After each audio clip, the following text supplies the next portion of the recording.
Baik, Assalamualaikum warahmatullahi wabarakatuh. Pada pertemuan kali ini kita akan membahas masalah percabangan ya. Nah, dengan tujuannya yakni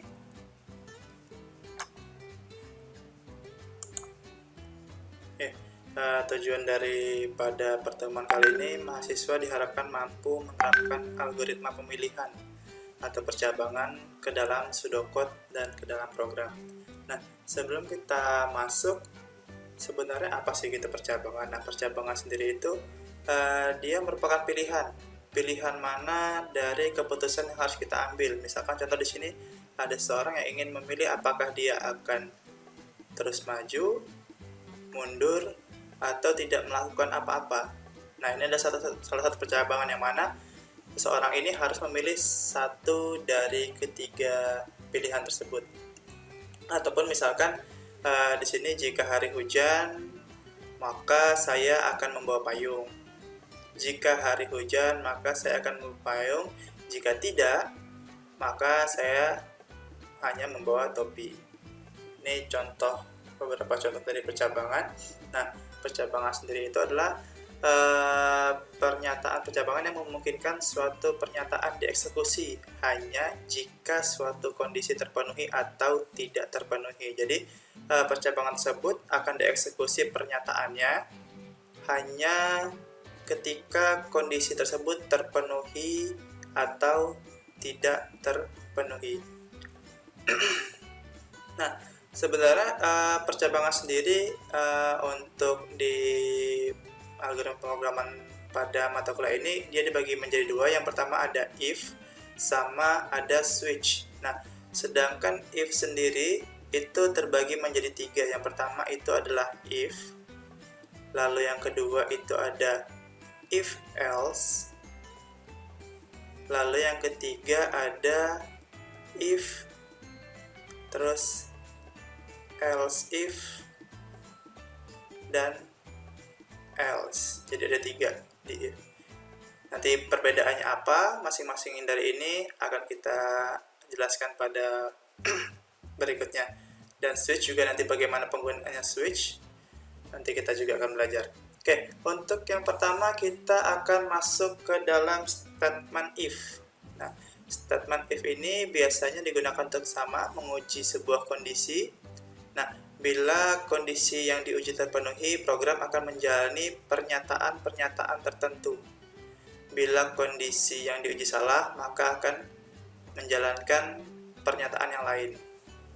Nah, di sini seperti yang tadi kita jelaskan ya, ada tiga, ada if else, dan ada if, else if, dan terakhir itu ada else. Nah, jadi nanti struktur keputusannya ini digunakan untuk memilih dan mengeksekusi blok tertentu dari kode yang dapat berpindah ke bagian yang lain. Jadi nanti tergantung mana yang kondisi terpenuhi, mana yang tidak terpenuhi, maka blok mana yang akan dikerjakan.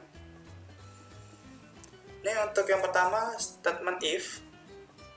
Ini menspesifikasikan sebuah statement atau blok dari kode yang akan dieksekusi jika dan hanya jika statement bolehnya bernilai true. Nah, jadi di sini dia hanya ada satu if, ekspresi, lalu statementnya apa. Di sini satu statement, kalau misalkan yang di bawah ini ada dua statement yang akan dikerjakan. Dia akan dikerjakan ketika ekspresinya ini itu bernilai true. Oke. Ya, untuk flowchartnya jadi dia hanya mengerjakan statement itu ketika nilainya itu adalah true. Statementnya dikerjakan. Kalau dia bernilai false, maka dia akan langsung terminate atau finish. Ini kalau if, jadi dia hanya ada satu. Contohnya bagaimana? Contohnya seperti ini. Misalkan kita ada sebuah main integer a, itu untuk menentukan apakah nilai yang dimasukkan, apakah a itu nilainya lulus atau tidak. Lulus atau tidak. Maka di sini ada cout, masukkan nilai a, kita simpan, cin ke dalam variabel a, maka dia dicek. Jika A lebih besar daripada 60, maka dia akan mencetak lulus. Bagaimana kalau nilainya ternyata kurang dari 60, maka dia akan langsung selesai. Tidak ada pernyataan yang dieksekusi. Ini kalau yang if. Nah, nanti kita akan coba praktekkan masing-masing ya setelah penjelasannya berakhir. Lalu yang kedua itu adalah statement if else. Nah, ini digunakan ketika mengeksekusi sebuah statement jika kondisinya true dan statement yang lain jika berkondisi false. Jadi kalau tadi if itu hanya mengeksekusi statement ketika kondisinya true, maka ketika kondisinya true dan false, maka di sini akan dikerjakan.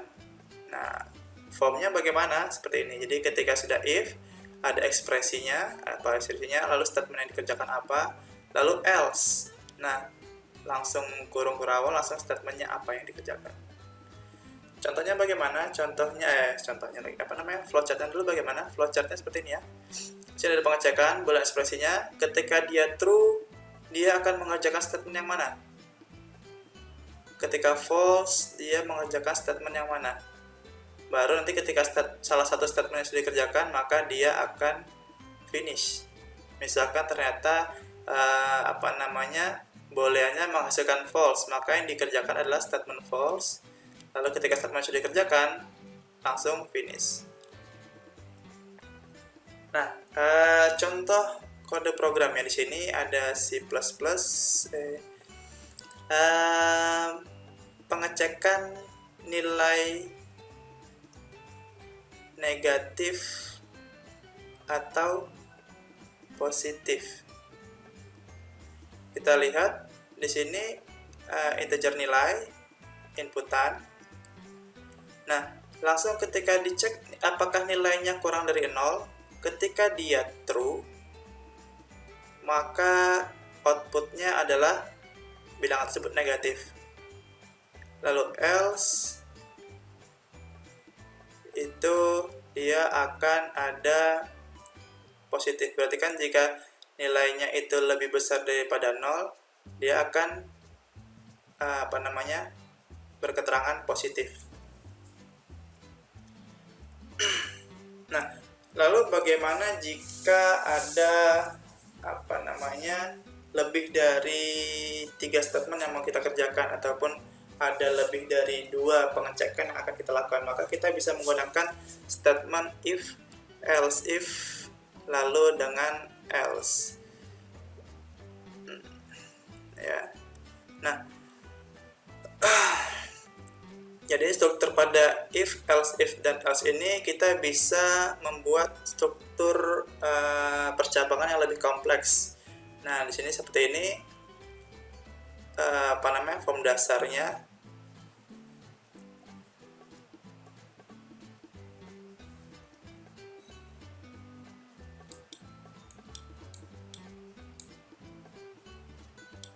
Nah, ya, if yang pertama, pengecekan pertama, ketika dia true akan mengerjakan statement 1. Lalu kalau tidak tidak terpenuhi, maka dia akan ke pengecekan kedua, else if. Ekspresi yang kedua kita cek. Kalau dia benar ekspresi kedua yang bernilai true, maka dia akan mengerjakan statement kedua. Namun jika tidak, maka dia akan masuk ke pengecekan ketiga. Di pengecekan terakhir sini ada di else. Statement ketiga dikerjakan. Nah, untuk flowchartnya seperti ini ya. Jadi ketika pertama pengecekan, ketika dia bernilai true, maka statement pertama dikerjakan dan langsung selesai. Tapi ternyata tidak, misalkan nilainya itu adalah false, maka dia akan masuk ke pengecekan kedua. Pengecekan keduanya kalau true menjalankan statement kedua ini, lalu berakhir kalau misalkan false, kurang ya, false, maka dia akan mengerjakan statement ketiga. Ini statement 1, ini statement 2, ini statement 3. Kurang lebih seperti ini flowchart ketika ada lebih dari 2 kondisi percabangan. Nah, untuk kodenya sendiri kurang lebih seperti ini contohnya. misalkan saya ada inputan grade ya, umur 10. Nah, pengecekan pertama ketika umurnya itu lebih besar sama dengan 17, maka si outnya adalah sudah cukup umur. Nah, lalu saya ternyata dia misalkan sini 10, dia ternyata ini kan bernilai false karena nilainya 10, karena grade-nya itu 10 itu lebih kecil daripada 17. Nah, maka masuk ke statement kedua, else if. Dicek lagi apakah grade-nya ini lebih besar sama dengan 13. Si out-nya seperti ini statementnya. Nah, ternyata kita cek lagi karena ini grade-nya adalah 10. Grade-nya 10. Nah, di sini kan tidak cocok. Apakah 10 lebih besar sama dengan 13? Dia false. Nah, karena false dia akan masuk ke statement terakhir, ketiga. Nah, di sini tidak perlu pengecekan lagi, langsung saja ada statement ketiga yang dikerjakan, yaitu maaf Anda masih kecil. Contoh seperti itu misalkan. Nah, kalau misalkan kita ada banyak sekali pilihan, maka kita bisa menggunakan yang namanya statement switch case. Jadi switch itu memperbolehkan kita untuk melakukan percabangan pada multiple outcomes. Nah, statementnya bagaimana? Statement seperti ini. Switch, kurung, lalu ekspresinya apa, lalu nanti baru ada case, ini pilihan 1, pilihan 2, pilihan default, ataupun selain dari pilihan yang ditentukan. Nah, contohnya bagaimana switch dan case itu? Contohnya kan misalkan seperti, sebelum kita masuk contoh, jadi ekspresi switch yang ini itu bisa berupa integer, angka bulat, atau karakter ekspresi, entah itu huruf dan lain sebagainya. Ya, merupakan integer unik atau karakter tetap. A, B, C, D, ataupun 1, 2, 3, 4.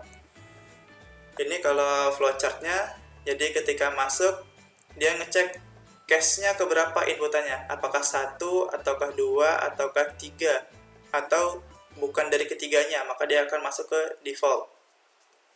Kalau misalkan ternyata usernya milih 2, misalkan ada 3 pilihan, 1, 2, dan 3. User disuruh milih. Ternyata usernya milih 2, maka yang dikerjakan adalah block statement yang kedua. Kalau ternyata user masukkan inputannya 4, karena di sini case-nya cuma sampai 3, maka maka dia akan masuk ke default. Ke default yaitu inputannya memiliki nilai di luar case yang sudah disediakan. Nah, ya, contohnya seperti ini, misalkan di sini ada nilai integer nilai. Nah, case-nya itu antara 100 atau 70. Ketika dia 100, maka outputnya adalah bagus. Kalau 70, maka lumayan. Atau ketika default ataupun ketika nilai yang dikeluarkan adalah selain dari 100 dan 70, maka nilai yang Anda masukkan itu adalah salah. Atau contoh lainnya seperti ini. Kita deklarasikan integer pilih, lalu cout kita pilih menu buahnya apa. Yang 1 itu apel, 2 mangga, 3 keluar. Nah, pilihan Anda apa? Dari 1 sampai 3. Ketika usernya milih 1, maka yang dikerjakan adalah case 1. Yang mana itu mengeksekusi cout Anda pilih apel. Lalu jangan lupa di break.